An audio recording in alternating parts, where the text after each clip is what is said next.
दर्शक नमस्कार। ग्लोबल टेलिभिजनमा फेरि पनि यहाँलाई हार्दिक स्वागत छ। यो समय हो सेयर टकको। सेयर टकमा हामी नेपालको क्यापिटल मार्केटको बारेमा छलफल गर्छौँ।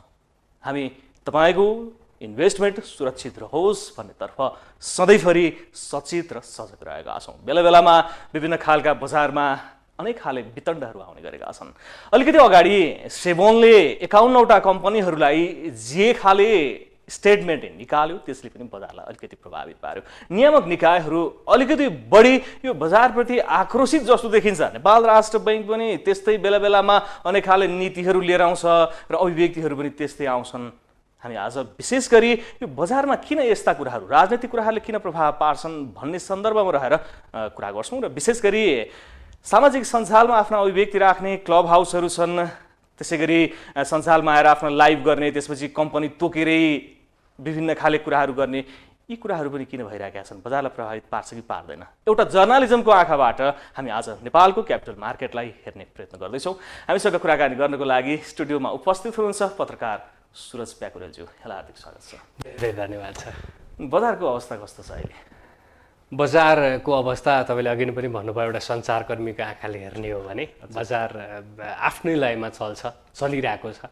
यो बजार घट्ने बढ्ने क्रम भनेको यो बजारको एउटा ब्युटी नै हो। बजार आफ्नै हिसाबले चलिरहेछ। तपाईँले अघि नै भने जस्तै केही चाहिँ विभिन्न खालका कुराहरूले बजारलाई इफेक्ट पारिरहेको छ भन्ने खालको विश्लेषण पनि छ। त्यो चाहे तपाईँले इङ्कित गरे जस्तो क्लब हाउसको बहस होस् वा सामाजिक सञ्जालको बहस होस् वा राष्ट्र ब्याङ्क लगायतका वा धितोपत्र बोर्ड लगायतका नियामक निकायहरूको नीतिहरू होस्, बजार आफ्नो हिसाबमा लयमा चल्न दिँदैनन् कि बजारलाई आफ्नो हिसाबमा लयमा चल्नै दिँदैनन् यहाँ। अब यसमा चाहिँ दुईटा खालको तर्क हुनसक्छ। एउटा चाहिँ नियामक निकायले जसरी बेला बेलामा विभिन्न खालका नीतिहरू ल्याउँछ, नियमहरू ल्याउँछ, होइन, राष्ट्र ब्याङ्कले ल्यायो वा धितोपत्र बोर्डले ल्यायो। धितोपत्र बोर्डको आँखाबाट हेर्दाखेरि चाहिँ धितोपत्र बोर्डले कतै न कतै नियमन गर्नुपर्छ भनेर ल्याएको हो भने चाहिँ त्यो एकदम राम्रो हो, होइन। तर धितोपत्र बोर्डमा पनि कतै न कतै बजारमा मेनिपुलेटै गर्ने खालका मान्छेहरू छन् कि भन्ने खालको कुरा पनि छ। नियत बस ल्याउँछ, नियत चाहिँ सफा हुनु पर्यो।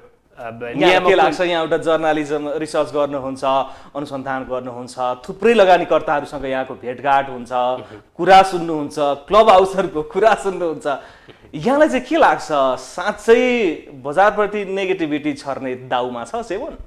होइन, सेबोन के छ कस्तो छ भन्दा पनि विगतमा हामीले हेरेका एक दुईवटा दृष्टान्तहरू हेर्ने हो भने जस्तो 51वटा सूची निस्कियो, होइन। एउटा नियामकले सही अर्थमा सही नियत राखेर त्यो काम गरेको भए दुईटा कुरा हुन्थ्यो। एउटा चाहिँ त्यो सूची ननिकालिकन उसले कारवाही प्रक्रिया अगाडि बढाउँथ्यो। एउटा सूची निकालिसकेपछि उसले कारवाही प्रक्रिया चाँडै सक्थ्यो। हामीले 51वटा कम्पनी सूची त्यो निस्किसकेपछि तपाईँले कतिवटा इन्टरभ्यू लिइसक्नु होला, मैले कतिवटा इन्टरभ्यू लिइसकेँ होला, होइन। तर त्यो कारवाही नै भएन र हुँदैन पनि। तपाईँ लेखेर राख्नुहोस्, मैले सार्वजनिक रूपमा टेलिभिजनमा भन्दैछु, त्यो 51वटा कम्पनीलाई सेबोनले कारवाही गर्दैन भनेको मतलब चाहिँ नियतकै रहेछ त, नियत त गलतै रहेछ नि त। त्यस पछाडि हाम्रो धितोपत्र बोर्डको अध्यक्षज्यूको कुराहरू आयो, होइन, सर्वोत्तम सिमेन्ट प्रकरण आयो, नियतकै रहेछ त, स्पष्ट भयो नि त। केही दिन पछाडि सरकारले उहाँलाई बर्खास्त गर्दैछ भन्नेको अर्थ त निलम्बन गरेछ भन्नुको अर्थ त उहाँले केही न केही गल्ती त गर्नु भयो नि त, होइन। त्यो भएको हुनाले सही नियत भएका मान्छे नियामक निकायमा पुगे भने चाहिँ तपाईँ हामीले यसरी कराइरहनु पर्दैन भन्ने मात्र। बजार किन यस्तो भयो भनिरहनु पर्दैन थियो होला। हो, बजार किन यस्तो भइरह्यो भनेर तपाईँ हामीले बहस जुन गरिरहेछौँ वा तपाईँले टेलिभिजनमा गरिरहनु भएको छ, मैले टेलिभिजनमा गरिरहेको छु भन्नुको अर्थ चाहिँ हाम्रो बजारमा समस्या छ क्या, होइन। हामीले कस्तो खालको बहस गर्नुपर्ने हो, सेयर टकमा कस्तो खालको बहस हुनु पर्थ्यो भने बजारमा यी समस्या चाहिँ समाधान भए अझै के गर्न सक्नुपर्छ भन्ने खालको बहस हुनु पर्थ्यो।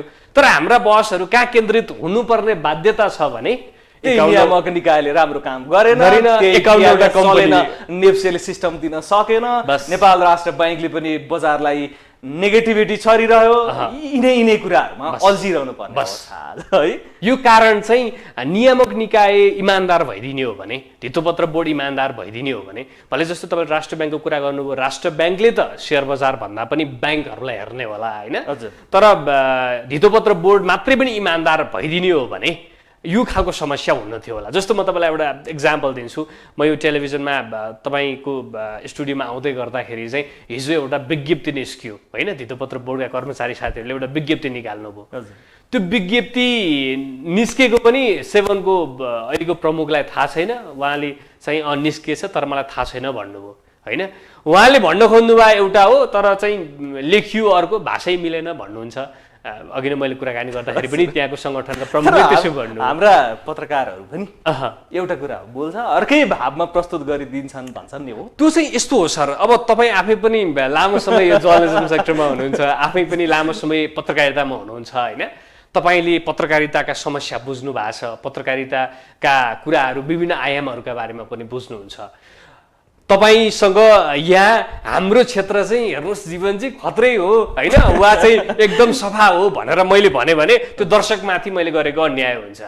हाम्रा पनि समस्या छन् तर सबैलाई एउटै बास्केटमा राख्न चाहिँ हुँदैन। जस्तो म उदाहरण दिन्छु। तपाईँ अहिले सेयर टक चलाइरहनु भएको छ, योभन्दा अगाडि तपाईँले अर्को एउटा लोकप्रिय टेलिभिजन कार्यक्रम चलाउनुहुन्थ्यो कुनै अर्को टेलिभिजनमा होइन। तपाईँ लगानी गरेर भयङ्कर लगानीकर्ता भएर जर्नलिजममा आएको होइन नि त तपाईँ। र एउटा त्यस्तो मान्छे जो चाहिँ लगानीकर्ता भएको 10औं वर्षपछि मिडियालाई यसरी प्रयोग गर्न पाइँदो रहेछ भनेर मिडिया सेक्टरमा छिरेको छ भने त्यो पछि बनेको पत्रकार र तपाईँलाई यो सेयर मार्केटको प्रोग्राम चाहिँ आइलागेको पत्रकारलाई एउटै बास्केटमा हाल्यौँ भने चाहिँ त्यो गल्ती हुन्छ। हजुर, नियत बस आएको पत्रकार मात्रै चाहिँ नि अलिकति त्यो नेगेटिभिटी र पोजिटिभिटीलाई चाहिँ मिक्स गरेर आफूलाई फाइदा के हुन्छ त्यो तर जाने। जस्तो इक्जाम्पलका लागि तपाईँलाई यहाँ कोही गेस्ट आएर बजार अब बढ्छ भनिदिँदा पनि तपाईँलाई के असर गर्छ र? गर्दैन नि, किन तपाईँ त पूर्णकालीन रूपमा सञ्चारकर्मी हुनुहुन्छ। तर तपाईँको ठाउँमा एउटा पूर्णकालीन रूपमा ट्रेडर पार्ट टाइम बनेको पत्रकार हुन्छ नि, उसले त सकेसम्म आफू अनुकूल चाहिँ त्यो कुराहरू निकाल्न खोज्ने गर्छ भन्ने जुन खालको आरोप छ बजारको, त्यो कतै न कतै त सत्यता छ नि त। त्यो भएको हुनाले यो सबै खालका पत्रकारहरूलाई एकै ठाउँमा राखियो भने चाहिँ त्यो गलतै हुन्छ। यहाँ चाहिँ कस्तो खालको पत्रकार हो? मैले स्पष्ट भन्नुपर्दाखेरि चाहिँ मेरो यहाँको सेयर बजारमा इन्भेस्ट छ कि? म भन्दैछु तपाईँलाई, म चाहिँ तपाईँ जसरी नै सेयर बजार सम्बन्धी बिड चाहिँ आइलागेको पत्रकार हो। हजुर होइन, मैले योभन्दा अगाडि जहाँ जहाँ काम गरेँ मेरो विशेष गरी बिड चाहिँ ब्याङ्किङ, इन्सुरेन्स, कर्पोरेट सेक्टर थियो। त्यसमाथि पनि म त चार्टर्ड एकाउन्टेन्सीको फिल्डबाट आएको मान्छे, त्यो क्षेत्र मेरो चाहिँ समाचारको बिड थियो। मैले लामो समय त्यहाँ पत्रकारिता गरेँ। अब गर्दै गर्दाखेरि आर्थिक मिडियाको सञ्चालक भइरहँदाखेरि, आर्थिक मिडियाको सम्पादक भइरहँदाखेरि त्यो सम्पादकीय दायित्व भूमिका निर्वाह गर्दै गर्दाखेरि चाहिँ के हुँदो रहेछ भने यो अहिले अब सबैको चासोको विषय के छ भने सेयर बजार छ। त्यो भएको हुनाले सेयर बजार सम्बन्धी पनि कार्यक्रमहरू गर्नु। तपाईँ जस्तै म पत्रकार हो, मेरो मिडियामा तपाईँ जसरी ग्लोबल टेलिभिजनमा पोलिटिकल टक सोहरू पनि लिनुहुन्छ, अरू टक सो पनि लिनुहुन्छ। तपाईँ आफै चाहिँ इन्टरटेनमेन्ट ब्याकग्राउन्डबाट आउनु भएको मान्छे, तपाईँलाई आइलागेको छ नि सेयर टक, तपाईँलाई आइलागेको छ नि हो, त्यस्तै गरी मलाई मार्केट टक आइलाग्यो हो, यसरी बुझ्नुहोस् होइन। अब जब इन्भेस्टमेन्टको कुरा गर्नुभयो, धेरैजना दर्शकले वा धेरैजना लगानीकर्तालाई एउटा भ्रम के छ भने त्यो सामाजिक सञ्जालमा लेखिरहेको हुनुहुन्छ उहाँहरूले पनि होइन, अब यो मार्केट घटाउन लाग्यो, मार्केट बढाउन लाग्यो, वा चाहिँ यसको पोर्टफोलियो यस्तो भयो, यसको पोर्टफोलियो यस्तो भयो। म चुनौतीका साथ भन्छु, जो कोहीले पनि मेरो पोर्टफोलियो हेर्दा हुन्छ मैले आइपिओ भर्ने गरेको छु होइन, सेकेन्डरी मार्केट छैन होइन, मैले सेकेन्डरी मार्केटमा पनि मैले सिक्दै गर्दाखेरि केही सेयर किने होला, केही सेयर खरिद बिक्री गरे होला। तर मैले जुन स्टक किन्छु त्यो स्टकको बारेमा मेरा एपिसोडहरू युट्युबमा छर्लङ्ग छन्, टेलिभिजनमा प्रसारण भएका छन्, हेर्दा हुन्छ। त्यो चाहिँ तपाईँले जुन प्रश्न इङ्कित गर्न खोज्नु भएको थियो त्यो सेक्टरको पत्रकारमा चाहिँ म परिनँ। किन परिनँ पनि भन्छु, किनभने यो आइलागेको पेसा हो। यहाँलाई आइलागेको पेसा हो। तर अब यहाँलाई थोरै उठाउनै मन लाग्यो, अस्तिको त्यो प्रसङ्ग के थियो, त्यो टुक्रा काट्दाखेरि चाहिँ बजारलाई इङ्गित गरेका थिएन अर्थमन्त्रीको भनाइ भन्ने थियो। अब यसमा चाहिँ थोरै स्पष्ट पार्नु, स्योर, अलिकति कन्फ्युजन जस्तो वातावरण छ कि बजारमा। यसमा कन्फ्युजन हुनुपर्ने कुरै छैन। दुईटा कुरा छ, एउटा चाहिँ किन त्यो काटेर भिडियो हाल्यो भन्ने कुरा थियो। जस्तो तपाईँ सेयर टकमा मैले कुनै पोलिटिकल प्रोग्राम गरेँ, मतलब पोलिटिकल टक गरेँ भने वा राजनीतिका कुरा गरेँ भने यो चाहिँ अलिक असान्दर्भिक भयो, यसलाई काटिदिन्छु भनेर काट्नुहुन्छ नि। त्यो कार्यक्रममा नेपाल चार्टर्ड एकाउन्टेन्ट संस्थाको कार्यक्रम थियो। त्यो कार्यक्रममा उहाँले अरू धेरै कुराहरू गर्नुभएको थियो र बिचमा चाहिँ त्यो कुरा चाहिँ उहाँले गर्नुभएको थियो र चाहिँ मैले यो चाहिँ सेयर बजारको बारेमा उहाँले चाहिँ सेयर बजारलाई इङ्कित गर्दै बोल्नुभयो भनेर त्यसलाई राखेँ, पछि फुल भिडियो पनि राखेँ। अब जहाँसम्म उहाँले सेयर बजारको बारेमा बोल्नु भएको थिएन, सेयरको शब्दै लिनु भएको थिएन भन्ने कुरा भयो। त्यो चाहिँ पछि उहाँले जब चाहिँ स्पष्टीकरण दिनुभयो नि एउटा टियुको प्रोग्राममा वा कुनै एउटा त्यस्तै कार्यक्रममा चाहिँ मैले बोलेकै थिइनँ, तर मैले बोलेर घट्ने र बढ्ने हो र त्यो जात भन्नुभएको छ नि, त्यो जात भने चाहिँ के हो त? त्यो जात भने सेयर बजार होइन भन्नुको मतलब तपाईँले त बुझ्नुभयो नि, हजुर मैले पनि त्यही बुझेको थिएँ, अरू लगानीकर्ताहरूले पनि त्यही बुझ्नु भएको थियो। अब यो होइन भनेर कसले बुझिदिए भने स्वाभाविक रूपमा जसलाई बजार नघटिदिए हुन्थ्यो भन्ने कुरा हो होइन। हाम्रो उद्देश्य पनि बजार घटोस् वा यो हिसाबले लगानीकर्ताहरूले बुझ्नुहोस् भन्ने थिएन। हाम्रो एउटै मात्र कुरा के थियो भने जिम्मेवार व्यक्तिले यसरी बोल्नु हुँदैन, यसरी बोल्दाखेरि बजारमा एउटा नकारात्मक असर पर्छ र यसरी बोल्नु हुँदैन भनेर अर्थमन्त्रीले सिक्नुपर्छ भन्ने कुरा चाहिँ मेरो थियो। मेरो सफा नियत के थियो भने मैले स्पष्टीकरण पनि दिइसकेको छु मेरो सञ्चार माध्यम मार्फत कि यो अर्थमन्त्रीको कुरालाई चाहिँ धेरैले विरोध गर्छन् र के हुन्छ भन्दाखेरि अर्कोचोटिदेखि उहाँले बोल्नुहुन्न। जस्तो अब तपाईँ लेखेर राख्नुहोस्, टेलिभिजनका दर्शकहरूले जसले हामीलाई हेरिरहनु भएको छ उहाँले लेखेर राख्नुहोस्, अब आइन्दा अर्थमन्त्रीले भुलेर पनि सेयर बजारका बारेमा नेगेटिभ बोल्नुहुन्न। किन बोल्नुहुन्न? उहाँले बुझिसक्नुभयो कस्तो खालको हुँदो रहेछ भनेर वार्निङ दिनुभयो यहाँले होइन। अब यहाँ समस्या के भइदियो भने गाली चाहिँ मैले खाएँ। हजुर ठिक छ, गाली नबुझेकाहरूले पनि गरे होला त्यो एउटा पाटोमा छ। यहाँले जे गर्नुभयो स्पष्ट यहाँले क्यारिकेचर गरेर त्यो भोइस हालेको पनि होइन, उहाँले बोलेको भोइसलाई जस्ताको तस्तै मिडियामा राखिदिनु भएको हो। तर म यहाँनिर चाहिँ मैले स्पष्ट पारिहालेँ, कतै न कतै मैले त्यो सार्वजनिक भइसकेपछि जुन खालको गाली मलाई आयो वा जुन खालको भनौँ न धेरैजनाले त अर्थमन्त्रीलाई गाली गर्नु पर्यो, तपाईँलाई गाली पर्यो भनेर पनि भन्नुभयो होइन। एउटा कुरा चाहिँ मैले कहाँनिर सम्पूर्ण मिडियाका साथीहरू वा मेरा सञ्चार माध्यममा काम गर्ने साथीहरूलाई पनि मैले भने, जसले बोल्छ हाम्रो काम चाहिँ टपक्क टिपेर ल्याएर हाल्ने नै हो, तर त्यसमा पनि हामी सतर्क हुनुपर्ने चाहिँ बेला भयो है, किनभने यो संवेदनशील बजार हो। जस्तो यहाँ कुनै अतिथिले तपाईँको सेयर टकमा आएर होइन कसैले सेयर बजारका बारेमा एकदम उहाँको आफ्नै नियतको हिसाबले चाहिँ गाली गर्नुभयो भने चाहिँ अब सम्पादन गर्नुपर्छ है। त्यो किनभने यो दिन आयो कि हामी सचेत हुने दिन आयो। हामी पत्रकारले चाहिँ जसले जे बोल्यो त्यो ल्याएर टपक्क टिपेर हाल्ने हो, तर यो सेयर बजार भएको हुनाले चाहिँ संवेदनशील भएको हुनाले चाहिँ हामी सोच्नुपर्ने बेला भयो। त्यही अर्थमन्त्रीले राजनीतिक कुरा गरिदिनु भएको भए टपक्क टिपेर ल्याएर बोल्दै भइहाल्यो, जसमा हाम्रो गल्ती पनि छैन, केही पनि छैन। तर त्यसो पनि कसरी गर्ने? हाम्रो धर्म कसरी मार्ने त हामी? होइन यस्तो अब सेयर बजारलाई प्रभाव गर्छ भनेर हामीले उहाँले बोलेको कुरा जनतामा अझै नपुर्याउने हो भने त होइन, नपुर्याउने होइन, पुर्याउने हो। तर जस्तो त्यसमा मैले पछि सोचेँ कि अर्थमन्त्रीले त्यसो बोल्नुभयो होइन, यो हावा भरिएको कुरा भनेको चाहिँ के रहेछ भनेर एकचोटि अर्थमन्त्रीलाई सोधेरै बाहिर राखिदिएको भए त एटलिस्ट मैले त गाली काट्न दिएँ नि त।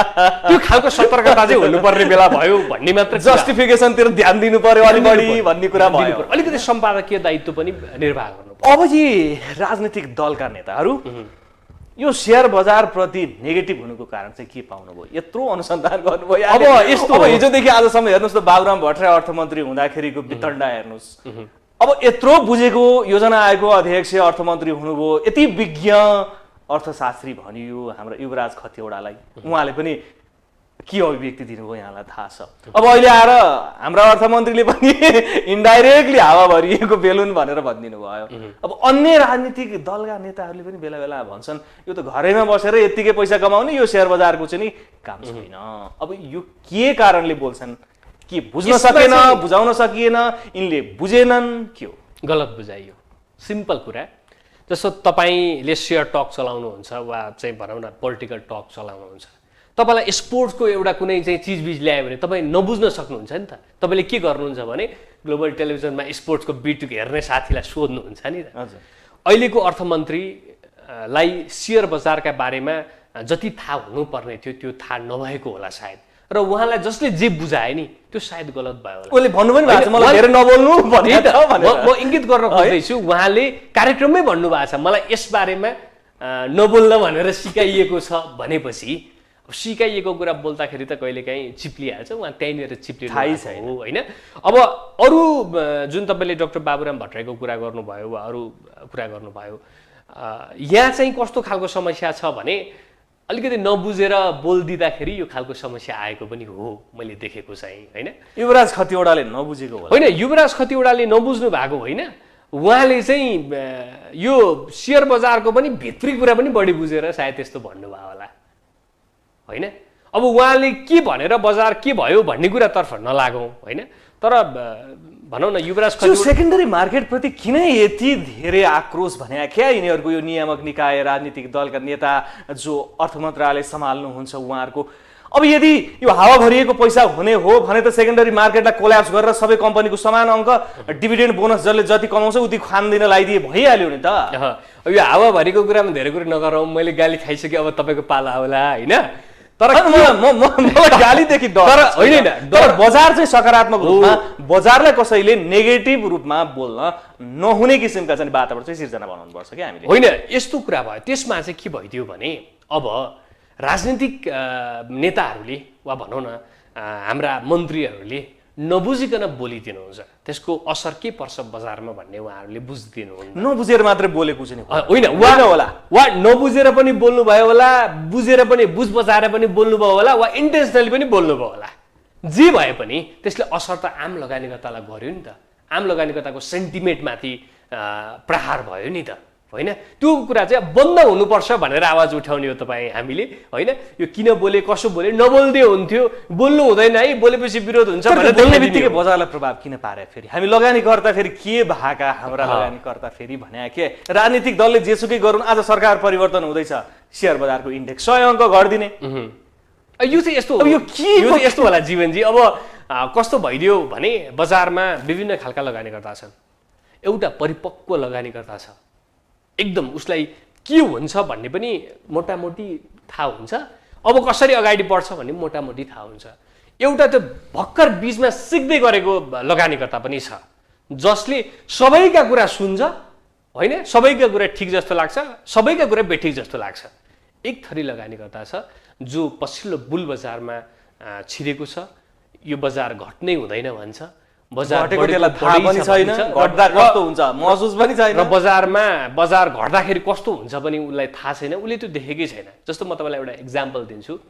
यसै गरी टेलिभिजन कार्यक्रममा मैले एकजना अतिथिलाई 2016मा अन्तर्वार्ता लिएको थिएँ होइन। उहाँ एकदम विज्ञ प्राविधिक विश्लेषक, आज पनि उहाँको कार्यक्रम युट्युबमा हेरेर मलाई त्यो साथीलाई फेरि ल्याउनु पर्यो टेलिभिजनमा भन्नुहुन्छ, तर आज हामीसँग उहाँ हुनुहुन्न। उहाँ यही सेयर बजारमा प्यानिक भएर सुसाइड गर्ने डिसिसन लिनुभएको थियो। त्यस पछाडि एउटा एकदम चलेको घटना तपाईँलाई याद छ होला, विनय लामिछानेले आफ्नो सब परिवार चाहिँ नदीमा हेलाउनु भयो। उहाँ पनि मार्केटमा कमोडिटी मार्केटमा पनि हुनुहुन्थ्यो, सेयर मार्केटमा पनि हुनुहुन्थ्यो। भन्नुको मतलब चाहिँ बजार घटेकै नदेख्ने लगानीकर्ताहरू पनि धेरै हुनुहुन्छ क्या। जस्तो हिजोको बियरिस बजारमा 1881 को बिन्दुबाट बजार त धेरै तल झरेको हो नि त, त्यो देख्नु भएकै छैन। अब अहिले बुलिस चक्र छ, बजार त बढ्छ, अझै 2.5 वर्ष त बजार माथि जान्छ क्या होइन। अब त्यो कुरालाई हेरिरहनु भएको छ, अब त्यस पछाडि घटेको बजारमा देख्नु भएको छैन। पछिल्लो समय आउनेहरूले त झन् देखेकै छैन। यो पछाडि यो टिएमएस जुन हत्ते बढेको छ गत साउनदेखि अहिलेसम्मको लागि 8-9 हजार 10 हजारको टिएमएस चलाउनेमा अहिले 8-9 लाखले रेगुलर चाहिँ टिएमएस चलाउने अवस्था चाहिँ सृजना भइसकेको छ। त्यो लगानीकर्ताले बजार हरियो मात्रै देखेको छ होइन, रातो भनेपछि अलिअलि त देख्यो, तर जसरी उसले रेगुलर रूपमा घटेर आफ्नो पोर्टफोलियो घटेको देख्ने अवसरै पाएको छैन त्यसले। अब त्यो 39 महिनासम्म बियरिसमा गएको देख्नेले पो बजारलाई महसुस गरेको छ त। अब यी लगानीकर्ताहरू कहाँ पुग्लान्, यिनीहरूको अवस्था के होला? यहाँले भन्नुभयो कि हेर्नुहोस् त, यहाँले 2टा उदाहरण पनि दिनुभयो। अब हामीले अलिकति सचेत गराउने दिन आएन यो लगानीकर्ता होइन। यस्तो हो, जो सचेत बन्न चाहन्छ उसलाई बनाउने हो नि हामी सचेत, जो सचेत हुनै चाहँदैन उसलाई हामीले कसरी सचेत बनाउने के। जस्तो म इक्जाम्पल दिन्छु, यहाँ चाहिँ बजार एउटा बिन्दुमा पुगिसकेको छ, जस्तो अस्ति 3200 बिन्दुमा पुगिसकेपछि केही साथीहरूले बजार एकदम माथिल्लो बिन्दुमा पुगिसक्यो, बजारमा एउटा केही करेक्सन आयो भने त्यो सामान्य करेक्सन हो है भनेर भनिदिनु भएको थियो, तर उहाँलाई सत्तो शराब गाली गरे लगानीकर्ताले, किनभने घट्छ भन्ने हुँदैन। अनि लास्टमा त्यही टुप्पोमा किनेर फस्ने तिनै लगानीकर्ता हुन्छन्। बुझ्ने लगानीकर्ताले होइन त यति बुझ्ने लगानीकर्ता त यति उसले बेफुर्सदी हुन्छ नि, ऊ त अध्ययन गर्नतिर लाग्छ होइन बजारबारे बुझ्नतिर लाग्छ, आफ्नो स्टकमा एकदम कन्फिडेन्ट कसरी हुने भनेर लाग्छ, वित्तीय विवरणहरू अध्ययन गर्छ। अब नबुझ्ने लगानीकर्ता भनौँ वा चाहिँ यो फुर्सदिला लगानीकर्ताहरू चाहिँ टुप्पोमा किनेको छ। त्यसपछि टुप्पो कसरी थाहा पाउने त्यहाँ पनि कुरा छ। कतिखेर चाहिँ टुप्पो भयो भन्नुको मतलब चाहिँ बजार चाहिँ घट्ने बढ्ने भइरहन्छ भन्ने एउटा मात्रै सर्वमान्य सिद्धान्तलाई बुझ्ने हो दिमागमा भने त्यो लगानीकर्ता प्यानिक हुनु पर्दैन। तर बजार बुलिस चक्रमा छ, बजार बढेको बढे गर्नुपर्छ भन्नेहरू कहिलेकाहीँ प्यानिक हुने हो। भलै यो बजार बेरिस चक्रमा छैन, बुलिस चक्रमै छ, अझको केही समय यो बजार बढ्ने नै हो। तर बढ्दै गर्दाखेरि विगतका अनुभवहरूले काम गरेन अब भन्छन् नि हो होइन। अनुभवले किन काम गर्दैन? इन्ट्रेस्ट रेट बढिसक्यो। यस्तो हो, इन्ट्रेस्ट रेटमा तपाईँले इतिहास पल्टाउनुहोस् त। इन्ट्रेस्ट रेट बढेका बेलामा एकचोटि मात्रै नेपालको पुँजी बजार घटेको छ। अरू बेला नेपालमा जब इन्ट्रेस्ट बढ्छ नेपालको पुँजी बजार पनि बढेको छ। इतिहास पल्टाउनु होला लगानीकर्ताहरूले पनि। इन्ट्रेस्टको यो हाउगुजी छ, अनि अर्को के को हाउगुजी छ, अर्को के को हाउगुजी छ, नियामकको हाउगुजी छ, यो होइन। आफ्नो स्टकमा कन्फिडेन्ट हुनु न, तपाईँलाई केही कुराले असर गर्दैन। त्यही त महत्त्वपूर्ण कुरा छ। मानसिकता नै गलत छ त अलिकति बजार घट्न थाल्यो भने सेलमा प्यानिक हुने गरेर राखिदिइहाल्ने हाम्रो लगानी गर्दा होइन। अनि यस्तो पनि भएर होला, तपाईँले एक्जाममा सपोज मानिलिउँ तपाईँ र म एक्जाम दिन गयौँ, हाम्रो मानिलिउँ जर्नलिजमको मास्टर्सको सेकेन्ड सेमेस्टरको एक्जाम छ, एउटा उदाहरण लिउँ होइन। मैले चाहिँ के गरेँ भने मैले पढेकै छैन, जीवनजी र म सँगै पढेका छौँ, उहाँले जे लेख्नुहुन्छ म त्यति लेख्दिएँ। एउटा एक्जाम्पल भने मलाई पास हुने कन्फिडेन्ट हुन्छ त? जीवनजी पास भए म पनि पास, जीवनजी फेल भए म पनि फेल, त्यही भयो नि त। तर मैले एकदम पढेर मैले आफ्नो तयारी गरेको छु भने त म त पास कन्फिडेन्ट हुन सक्छु नि त। हो, बजारमा यस्तै हो, तपाईँ अरूले भनेको सुनेर अरूलाई सोधेर लगानी गर्नुहुन्छ भने त उसको बुझाइ ठिक छ भने तपाईँ पनि ठिक हुनुभयो, उसको बुझाइ गलत छ भने तपाईँ पनि गलत हुनुभयो। तर तपाईँले बुझेर लगानी गर्नुभयो भने त यो बजार त सुन्दर छ। हेर्नुहोस्, टेक्निकल कुराले काम गर्छ कि गर्दैन, यहाँको लामो समयको बजारको इन्भेस्टिगेसनले के भन्छ? अब हेर्नुहोस्, टेक्निकल साथीहरूलाई चाहिँ पनि मैले यहाँले इन्टरभ्यू पनि थुप्रैको लिनुभयो, मैले थुप्रैको इन्टरभ्यू पनि लिएँ होइन। प्राविधिक विश्लेषण गर्छु भन्नुहुन्छ, त्यसको एक्युरेसी चाहिँ नि 60% मात्रै हो भनेर पनि जानुहुन्छ फेरि हामीसँगै उहाँहरू होइन। अब पछिल्लो समय टेक्निकलकै कुरा गर्ने भने सबै फेल खायो भन्छन् क्या। यहाँले चाहिँ अब टेक्निकल कुराले कामै गर्दैन चाहिँ म भन्दिनँ। हेर्नुहोस्, मेरो बुझाइ र तपाईँको बुझाइ फरक हुनसक्छ, वा मेरो बुझाइ र आम लगानीकर्ताको बुझाइ, वा मेरो बुझाइ वा अरू कोही व्यक्तिगत लगानीकर्ताको बुझाइ, यहाँको रिसर्चको बुझाइ खोज्या। मेरो बुझाइ चाहिँ के हो भने टेक्निकलले काम नगर्ने होइन, काम केही हदमा गर्छ। एक्युरेसीको कुरा गर्नुहुन्छ भने चाहिँ म त यो 60-70सम्म पनि पुग्दैन, 50% चाहिँ 50% एक्युरेसी यसको होला टेक्निकलको। किनभने जस्तो अस्तिसम्म पनि बजार 2850मा महत्त्वपूर्ण सपोर्ट छ भन्दै हुनुहुन्थ्यो साथीहरू, घट्यो बजार। त्यही त फेरि घटिसकेपछि चाहिँ अब यहाँ बिन्दु लिएर आउनुहुन्छ अनि बढ्न थालेपछि पनि 100 अङ्क बढेको हुँदैन, उहाँ चाहिँ अब बजार यहाँ पुग्छ भन्नुहुन्छ होइन। भनेपछि फेरि त्यो करेक्सनतिर आइहाल्छ, फेरि उहाँले चाहिँ उही 50% को एक्युरेसीले काम गरे होला क्या त्यो होइन। त्यो कहिलेकाहीँ चाहिँ भनौँ न, हामी विज्ञ भनेर बोलाउँछौँ लगानीकर्ताहरूलाई वा चाहिँ विश्लेषकहरूलाई, उहाँहरूले भनेको कुरा बजारमा आधी मात्र पुगिरहेको हुन्छ, वा चाहिँ कहिलेकाहीँ पुरा नि पुगिरहेको हुन्छ, कहिले कुनै पनि पुग्दैन। भनेको टेक्निकल एनालाइसिस भनेको पनि कतै न कतै त्यो त्यसले काम नगर्ने भन्ने त हुँदैन। यो विश्वव्यापी मान्यता प्राप्त पनि होला, मान्छेहरू टेक्निकल एनालाइसिसको पछि पनि लागेका छन्, सिकेको पनि छन्। त्यो सायद तपाईँ हामीले त्यो टेक्निकल कुरा त्यति धेरै नबुझेर पनि यो सतहको बहस होला होइन। तर आम रूपमा हेर्दा चाहिँ, आम लगानीकर्ता भएर हेर्दाखेरि चाहिँ यसको एक्युरेसीमा चाहिँ त्यही 50-60%। तर फन्डामेन्टल चाहिँ चाहियो, कम्पनी स्ट्रङ चाहिँ हुनु पर्यो, कम्पनीको वस्तुस्थिति सही हुनु पर्यो, इपिएस चाहिँ राम्रो पर्यो। यो त सिम्पल कुरा छ। तपाईँ कुनै पनि काम गर्नुहोस्, एउटा रेस्टुरेन्ट चलाउनुहोस्, तर त्यसले पनि काम गर्दैन कि नेपालमा। भन्नुको नेपालको सेयर बजारमा किन काम नगरे, हामी थोरै अलिकति डिस्कस गरौँ। काम गर्छ। ल हेर्नुहोस् त, इपिएस 4 रुपियाँ भएको सेयर मूल्य चाहिँ 2600सम्म पुग्छ भने कसरी काम गर्छ? म भन्दैछु तपाईँले इङ्गित गर्न खोज्नु भएको एउटा फन्डामेन्टली एकदम विक कम्पनी छ र त्यो चाहिँ एकदम हाई प्राइस छ। फन्डामेन्टली एउटा स्ट्रङ कम्पनी छ, त्यसको प्राइस चाहिँ हाई छैन, यही भन्न खोज्नु भएको होइन। सिम्पल कुरा छ। यो मैले लगाएको कोट मानिलिउँ यसको 10,000 रुपियाँ पर्छ एक्जाम्पलका लागि होइन। यो एउटा पसलेले झुन्ड्याएर राखेको छ, एउटा साउचीले झुन्ड्याएर राख्नु भएको छ होइन। उहाँले 20,000 भनिदिनु भयो, मैले 20,000 तिरेँ भने त्यसको मूल्य कति हुन्छ? 20,000 हुन्छ। तपाईँले गएर होइन यो त एक पिस मात्र रहेछ होइन, सुरजजीले 20,000 भन्नुभयो म 30,000 दिन्छु भन्नुहुन्छ भने त्यसको मूल्य कति हुन्छ? 30,000 हुन्छ नि त।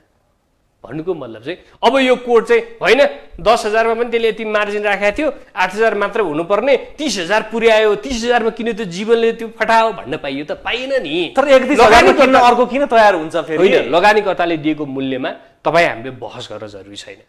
अब के चाहिँ हो भने नि फेरि लगानीकर्ताले दिएको मूल्य चाहिँ मूल्य भयो, तर अब ऊ त्यो मूल्यमा कतिको रिस्क छ, कतिको गेन छ, कतिको रिस्की छैन भन्ने कुरा त उसले सोच्नु पर्ने हो। अब फेरि यहाँ आम लगानीकर्ताले के भन्नुहुन्छ भने त्यसले भिडाउँछ अर्कोलाई भन्छ नि, त्यो भिडाइने मान्छेले पनि त सोच्नु पर्यो। त्यो भन्दा लगानीकर्ता नै हो, त्यो लगानीकर्ता नै हो, अझ नयाँ लगानीकर्ता हो होइन, तर उसले पनि सोच्नुपर्छ। त्यही भएर त हामी कराई छौँ नि, बुझेर लगानी गर्नुहोस् भनेर। त्यही त अब मूल्य बढाइराखेका छन्, लिएर गइराखेका छन्, त्यही किन्न हतारिन्छ कि हाम्रो लगानीकर्ताहरू। होइन यो त बजार हो, हेर्नुहोस् यो ओपन मार्केट हो, जसलाई जुन चिज जति मूल्य ठिक लाग्छ उसले किन्ने हो। जस्तो एक्जाम्पलको लागि त्यसमै त यहाँ स्वतन्त्र छोडिदिए भयो होइन, यो स्वतन्त्रै बजार हो कि। जस्तो मानिलिउँ एउटा कम्पनीको मूल्य चाहिँ 1 वर्ष अगाडि 200 रुपियाँ थियो, आज मैले 1000 रुपियाँ किनेर 1000 रुपियाँ लगाएर किन किन्छु थाहा छ?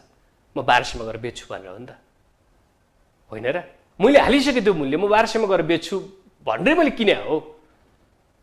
तर त्यसको मूल्य के कति कसो कसरी भन्ने कुरा चाहिँ अब विज्ञहरूले गर्नुहुन्छ, त्यो तपाईँ हामीले गर्ने कुरा भएन। तर जहाँसम्म मलाई लाग्छ यो लगानीकर्ताले दिएको मूल्यमा त्यति धेरै बहस गर्न पर्ने आवश्यक छैन। तर आवश्यक कहाँ चाहिँ छ भने जो नयाँ हुनुहुन्छ, जो नबुझेका लगानीकर्ता हुनुहुन्छ, यो मूल्य ठिक छ त भनेर मात्रै किन्नु होला। हजुर, इन्साइडर ट्रेडिङ हुन्छ भन्छन् होइन, ठुला लगानीकर्ताहरूले इन्फर्मेसन पाउँछन् त्यसपछि चाहिँ इन्साइडर ट्रेडिङ सुरु हुन्छ भन्छन्। यहाँको अनुसन्धानले के देखाउँछ, यहाँको यत्रो लामो पत्रकारिताको अनुसन्धानले के देखाउँछ? इन्साइडर ट्रेडिङ हुन्छ भन्ने कुरामा दुई मात्रै छैन। मैले इन्साइडर ट्रेडिङलाई कसरी लिन्छु सर थाहा छ? केही समय अगाडि म तपाईँलाई एउटा इक्जाम्पल पनि पढाएको थिएँ। म तपाईँलाई एउटा इक्जाम्पल पनि दिन्छु। जस्तो तपाईँले ब्रेकिङ न्युज हाल्नुहुन्छ टेलिभिजनमा, ग्लोबल टेलिभिजनमा न्युज फ्ल्यास वा ब्रेकिङ न्युज भनेर आउँछ, आज यस्तो हुँदै ब्रेकिङ न्युज भनेर आउँछ। दर्शकले कुन बेला थाहा पाउनुहुन्छ? जब तपाईँले ब्रेकिङ न्युज हालेर थाहा पाउनुहुन्छ नि त। तर तपाईँले कहिले थाहा पाउनुहुन्छ? त्योभन्दा अगाडि नै थाहा पाउनुहुन्छ नि। यहाँ यस्ता लगानीकर्ताहरू छन् जसको साँच्चै सूचनामा पहुँच छ कि, र उहाँहरूले सुरुमै त्यो इन्फर्मेसन पाउनुहुन्छ। अहिले भइरहेको के हो भन्दाखेरि यो इन्साइडर ट्रेडिङ वा भनौँ यो सूचनाकै व्यापार बिजनेस चलिरहेको हो, हजुर होइन? र उहाँहरूले चाहिँ त्यही सूचनाका आधारमा कारोबार गर्नुहुन्छ। अब यसलाई सही हो या गलत हो वा के हो कसो भन्ने कुरा चाहिँ इन्साइडर ट्रेडिङ कानुन त गलत हो, त्यसमा डाउटै रहेन। कारवाही गर्नुपर्ने धितोपत्र बोर्डले हो, तर धितोपत्र बोर्ड कस्ता काममा लागिरहेछ? ऊ आफै इन्साइडर ट्रेडिङमा लागिरहेको भन्ने दृष्टान्त त हामीले देखिसक्यौँ। सर्वोत्तम सिमेन्टले जागिरै खाइदियो होइन, जागिर खाइदियो होइन, सर्वोत्तम सिमेन्ट प्रकरणमा होइन, सर्वोत्तम सिमेन्टमा चाहिँ उहाँले सेयर लिनुभएकै हो रहेछ नि त। हजुर, अनइथिकलै काम गर्नुभएको रहेछ नि त भने। अब उहाँले नियमन कसरी गर्नुहुन्छ त नि?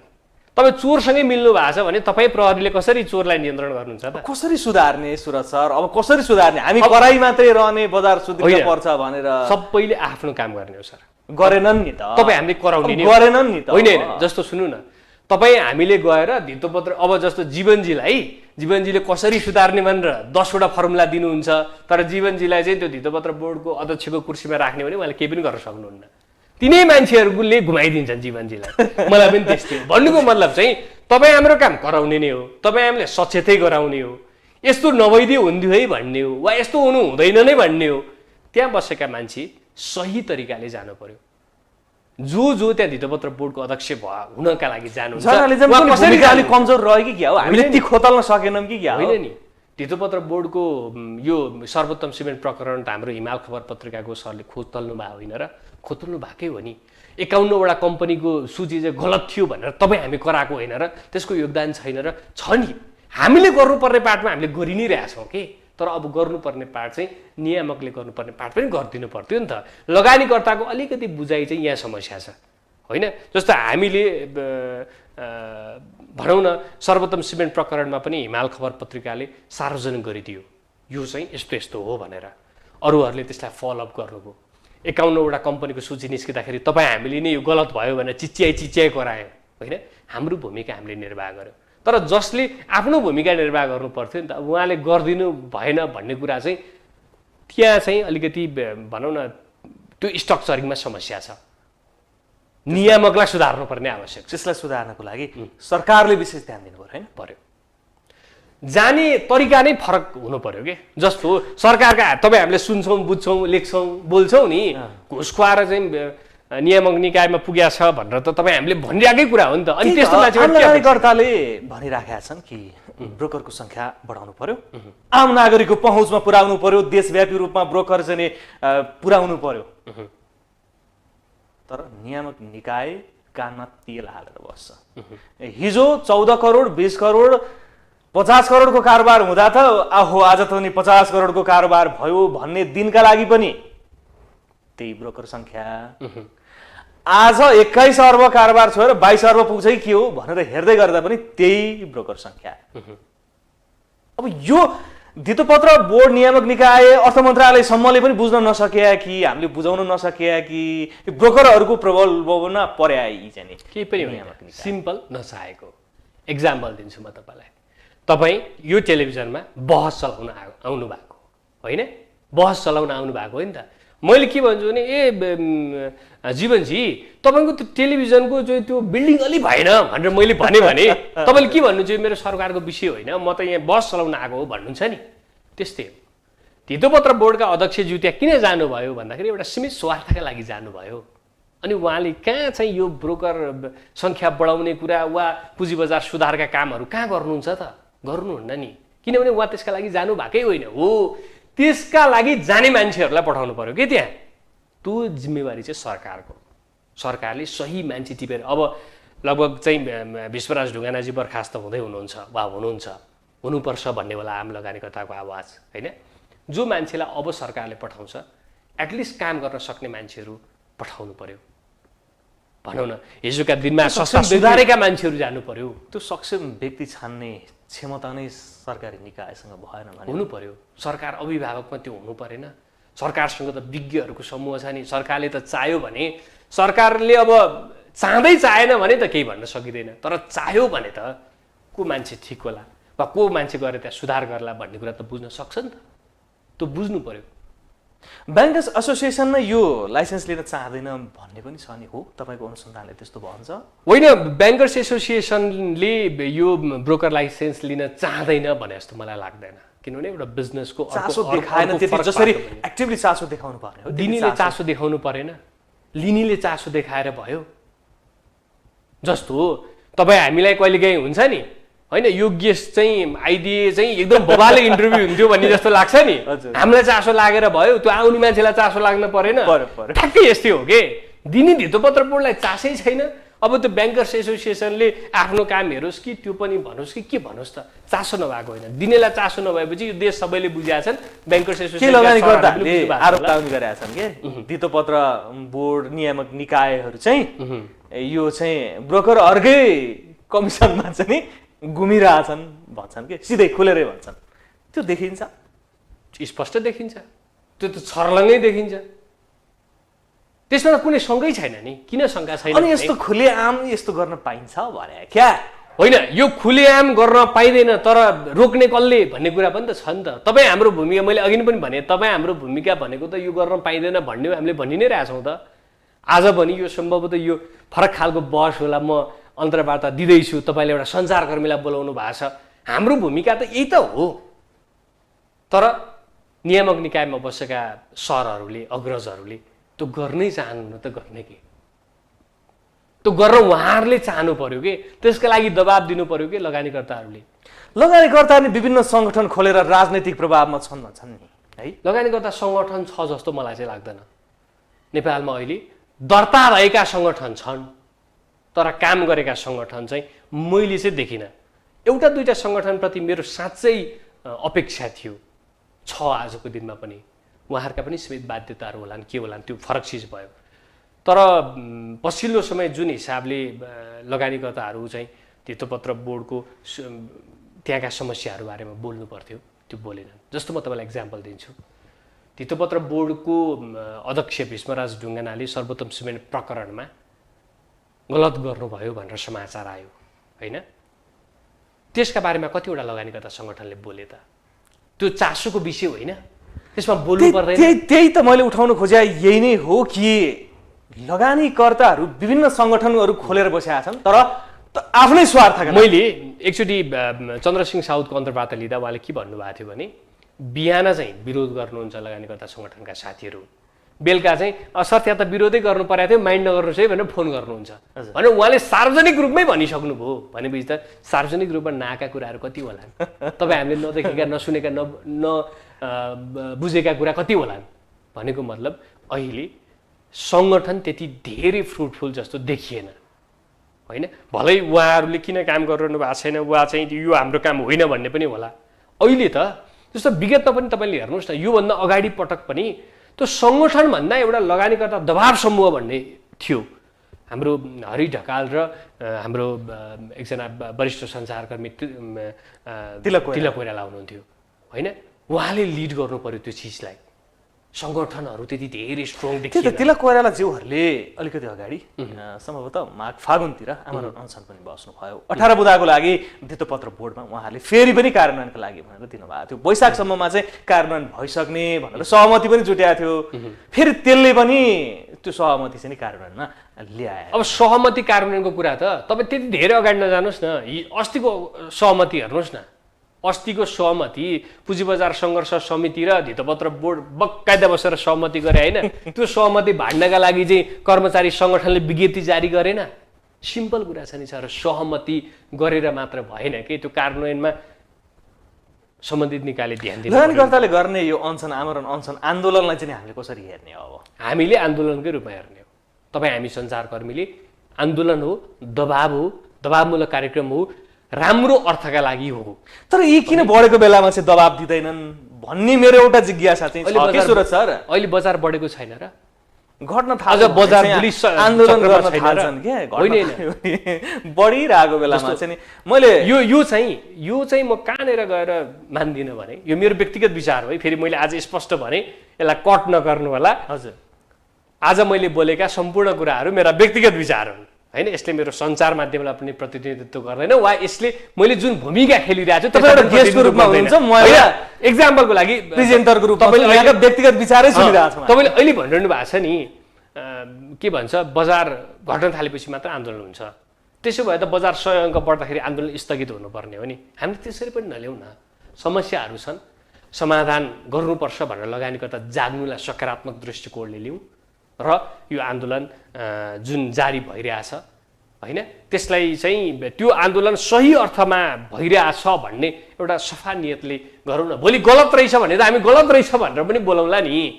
तर जे कुरामा नै गलतै गलत देखेर हुँदैन। हेर्नुहोस्, मैले मेरो व्यक्तिगत विचार हेर्ने हो भने चाहिँ यो आन्दोलन अहिले जुन आन्दोलन भइरहेको छ पुँजी बजार सङ्घर्ष समिति भनेर यो आन्दोलन ती सङ्गठित भनिएका सङ्गठनहरूका लागि दरिलो झापड हो र उहाँहरूले गर्नुभएको आन्दोलन उहाँहरूका बुदाहरू हेर्ने हो भने केही बुदाहरूमा मेरा पनि विमति होलान्, तपाईँका विमति होलान् वा अरू कसैका विमति होलान्। तर समग्रमा हेर्ने हो भने चाहिँ त्यो आन्दोलन जुन हिसाबले उहाँहरूले गर्नुभयो त्यो लगानीकर्ताको पक्षमा छ भने हामीले उहाँहरूलाई चाहिँ उहाँहरूका कुरा हामीले भनेको त सहमति असहमति जनाउने भन्ने कुरामा हामी छैनौँ।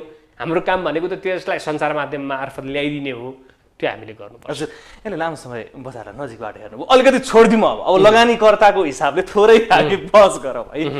लगानी गरेर भित्रिँदै गर्दाखेरि सेकेन्डरी मार्केटमा जाँदाखेरि सबभन्दा पहिला गर्नुपर्ने चाहिँ के रहेछ? एउटा सामान्य लगानीकर्तालाई फाइदा होस् यहाँको विचारले, यहाँको लामो समयको पत्रकारिता, धेरै व्यक्ति विज्ञहरूसँगको अनुभव। तपाईँले पनि भोग्नु भएको होला यो चिजबिजहरू होइन। मैले पनि धेरै गेस्टहरू जो चाहिँ मेरो कार्यक्रममा आउनुहुन्छ उहाँहरूले मैले घाटा नखाइकन आजसम्म आछु भन्ने कुरो मैले एकजना लगानीकर्ता पनि भेट्दिनँ। कोही कुनै बेला डुबेरै आएछ, अनुभव लिएरै आएको छ, सिकेरै आएको छ। एउटा आम लगानीकर्ताले बुझ्नुपर्ने कुरा वा तपाईँले जुन प्रश्न गर्नुभयो एकदमै सानो लगानीकर्ता जो भर्खर बजार प्रवेश गर्दैछ उसले बुझ्नुपर्ने 2-3 वटा कुरा के हो भने एउटा कुरा चाहिँ मैले किनिरहेको स्टकका बारेमा मैले बुझ्नुपर्छ। तपाईँ हामी एउटा कोट किन्न जाँदाखेरि घरि यो मिलेन भनेका छौँ, घरि त्यो मिलेन भनेका छौँ, एउटा टाई किन्न जाँदाखेरि यो होइन टिभीमा राम्रो देखिँदैन, लाइट कन्ट्रास्ट मिल्दैन, के मिल्दैन भनिरहेको हुन्छौँ नि त होइन। हामी तरकारी किन्न जाँदा यो टमाटर त भरि कुहिन्छ होइन, यो त राम्रो रहन्छ भने एउटा टमाटर किन्न त हामी 3 चोटि उल्टाइ पल्टाइ गरेर किन्छौँ भने हामीले किन्न खोजेको स्टकका बारेमा हामी किन बुझ्दैनौँ? त्यो कमजोरी। तपाईँ चाहिँ काउली किन्न जानुहुन्छ, देखिरहनु भएको छ साइडमा सडेको छ, अर्कोले हे त कहाँ हो, यो त खत्रै काउली हो यो भन्ने भरमा तपाईँ काउली किन्नुहुन्छ भने अनि बेलुका त तपाईँ प्यानिक भइहाल्नुहुन्छ नि। लगानीकर्ताले पहिला आफूले किन्न खोजेको स्टकका बारेमा डिटेलमा बुझ्नु पर्यो। जस्तो तपाईँ कुनै अर्को टेलिभिजनमा हुनुहुन्थ्यो, आज ग्लोबलमा हुनुहुन्छ, यो आउँदै गर्दा तपाईँले सोच्नु भएन र त्यहाँ म्यानेजमेन्ट कस्तो छ होइन, टाइममा तलब दिन्छ कि दिँदैन, वा चाहिँ त्यसको टिआरपी कस्तो छ, मैले त्यहाँ स्वतन्त्रतापूर्वक काम गरेर पाउँछु कि पाउँदिनँ, अनेक सोचेर ल ग्लोबल टेलिभिजन चाहिँ मेरो लागि एकदम राम्रो प्लेटफर्म हो भनेपछि तपाईँ आउनुभएको होइन र। त्यस्तै गरी लगानी गर्न खोज्दै गरेको चिजबिजका बारेमा त बुझ्नु पर्यो नि त। तपाईँले त खुन पसिना काटेर तपाईँले मेहनत गरेर तपाईँले साह्रै दुःख पाएर जम्मा गरेको पैसा तपाईँ कतै लगानी गर्दै हुनुहुन्छ भने तपाईँले त्यसका बारेमा बुझेर लगानी गर्नु पर्यो। यहाँ त धेरै लगानीकर्ताहरू चाहिँ कसले कता के भन्दैछ होइन, हामीलाई गाली गरिरहनु भएको हुन्छ कि त्यो लगानीकर्ताले, त त्यो फलानु गेस्टले यस्तो भनेको थियो, त्यो त बजारको बारेमा नेगेटिभ कुरा त सुन्नै चाहदैन अहिले लगानी गर्दा। नेगेटिभ कुरा सुन्नै नसुन्ने, सुन्न नचाहने भन्दा नसुन्ने, अध्ययन गर्ने, त्यो कुरा चाहिँ स्टडी गर्ने नि। जस्तो मैले एबिसी भने एउटा कुनै स्टक किन्दैछु, त्यसको एटलिस्ट डिभिडेन्ड हिस्ट्री हेर्न सकिन्न, वा त्यसले के दिन सक्छ भन्ने हेर्न सकिन्न, वा बजारमा चाहिँ त्यसको चाहिँ कस्तो खालको कारोबार भइरहेछ भन्ने हेर्न सकिन्न, वा मेरो टार्गेट कति पर्सेन्ट हो भन्ने हेर्न सकिन्न। सकिन्छ नि, तर कहाँ हुनु यो त्यो स्टक त फलानु अङ्कलले किने छ अरे, फलानु खेलाडी छिर्या छ अरे भन्ने हल्लामा लाग्नुहुन्छ भने त्यसले चाहिँ डुबिन्छ। अब सोसियल मिडियाको थोरै कुराहरू है, फेसबुकमा आजकल सहजीकरण भएको छ, अब मिडिया चाहिँदैन आजकल, तपाईँ हामी जस्तो टेलिभिजन आजकल इन्भेस्टरलाई चाहिँदैन, फेसबुकमा लाइभ गर्छन्, यो कम्पनी किनौँ, यो कम्पनी राम्रो, कम्पनी तोकेर उहाँहरू बोलिरहनु भएको हुन्छ, त्यसले बजारलाई प्रभाव पार्छ कि पार्दैन? अब यस्तो हो बजारमा, अब यो त्यो एक खाले अपराध जस्तो पनि हो भन्छन् के कति मान्छेहरूले, आफ्नो स्टक भिराउनका लागि अलिकति बजारमा प्रभुत्व जमाएका व्यक्तिहरू जसको फ्यान फलोअर्स छन् उहाँहरूले चाहिँ आफ्नो स्क्रिप्ट बेच्नका लागि यो खाले प्रवृत्ति देखाइरहेछन् भन्छन् कि। अब त्यो अपराध हो होइन भन्ने कुराको विश्लेषण गर्ने सामर्थ्य म राख्दिनँ होइन, तर के हो भने कुरा सबैको सुन्न पाइयो होइन, कुरा जीवनले के भन्छ भन्ने नि सुन्न पाइयो, सुरजले के भन्छ भन्ने नि सुन्न पाइयो, धितोपत्र बोर्डको मान्छेहरूले के भन्छ भन्ने नि सुन्न पाइयो, क्लब हाउसमा पनि कसले के भन्छ भने सुन्न पाइयो, रेडियोमा कसले के भन्छ भने सुन्न पाइयो, टिभीमा कसले के भन्छ भने हेर्न पाइयो, पत्रिकामा कसले के लेख्छ भने पढ्न पाइयो होइन। तर त्यो सुनेकै भरमा वा हेरेकै भरमा वा पढेकै भरमा लगानी गर्नु चाहिँ गलत हो।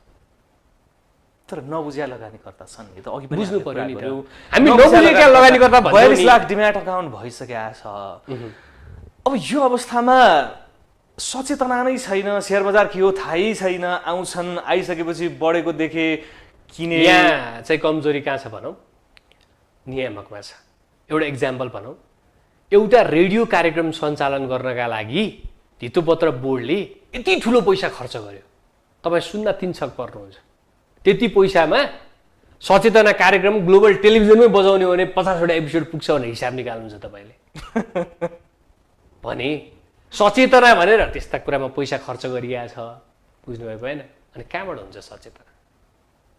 अनि सचेतनामा लाग्न खोज्ने मान्छेहरूलाई यहाँ चाहिँ खुट्टा तानी तानी चाहिँ सकेसम्म यसलाई सिद्ध्याउन पाए चाहिँ मेरो प्रभुत्व हुन्छ भनेर केही मान्छेहरू लागेका छन् भनेपछि यो कुरामा चाहिँ नियामक स्ट्रोङ हुनु पर्यो, अभिभावक स्ट्रोङ हुनु पर्यो।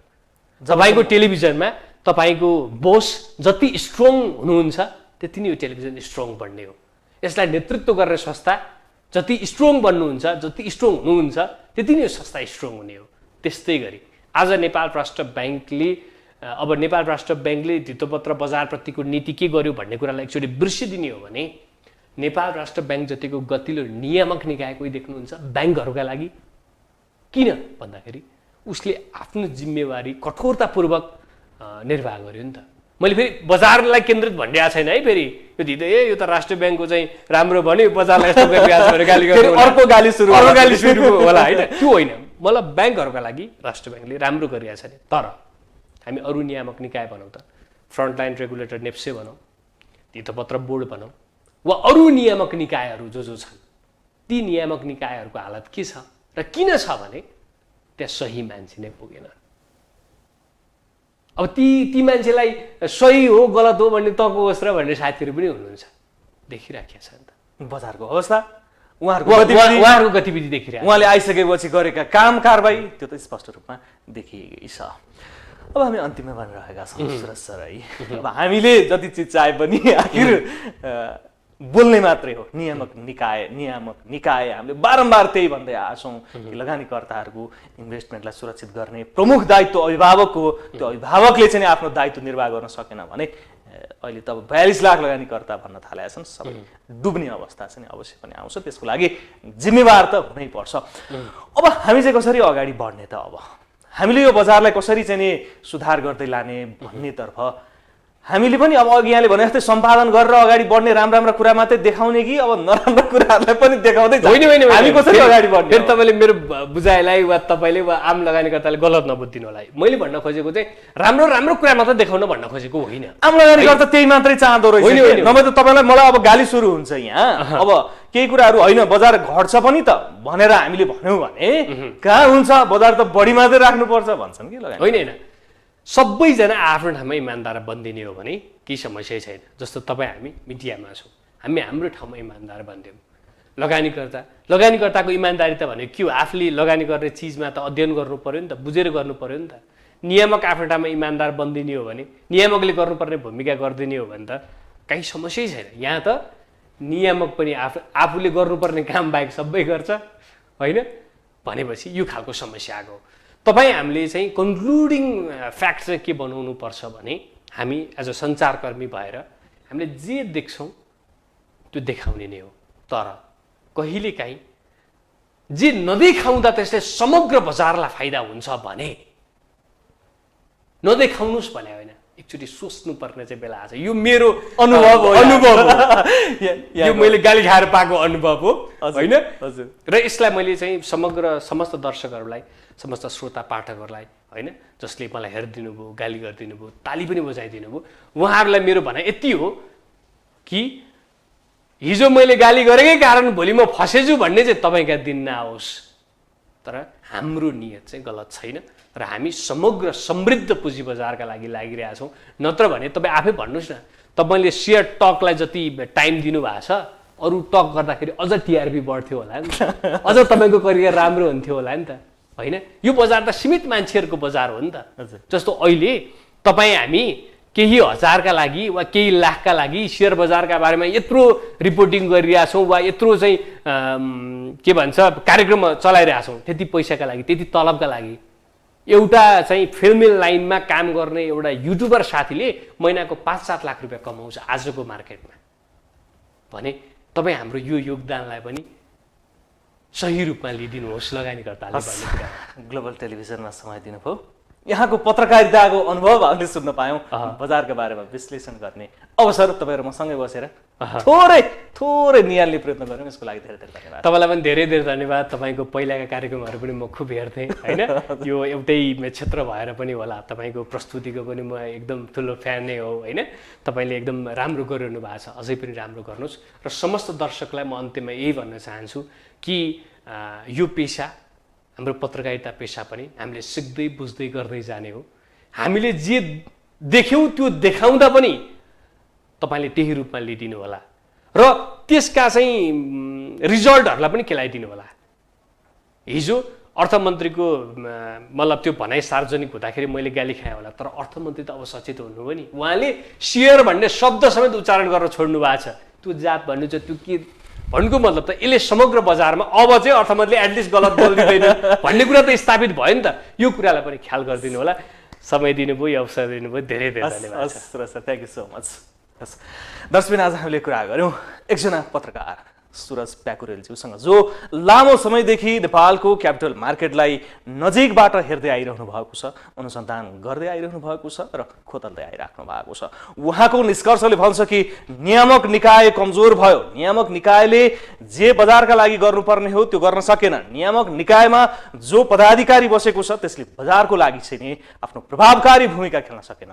यो त स्पष्ट रूपमा देखिएको छ कि नियामक निकाय बारम्बार आन्दोलन गर्ने, आन्दोलन दबाउन खोज्छ र जे बुदाहरू संशोधन गरेर उहाँहरू जानुहुन्छ ती बुदाहरू सहमति गर्नुहुन्छ, फेरि पनि त्यसलाई कार्यान्वयनमा ल्याउनुहुन्न। सरकारले पनि अब सोच्न जरुरी छ कि उचित व्यक्तिलाई उचित ठाउँमा राख्न सकोस्। नेपालको क्यापिटल मार्केटलाई सकारात्मक ढङ्गले हेर्ने बनाउनको लागि यी नियामक निकायहरूले पनि विशेष ध्यान दिन जरुरी छ।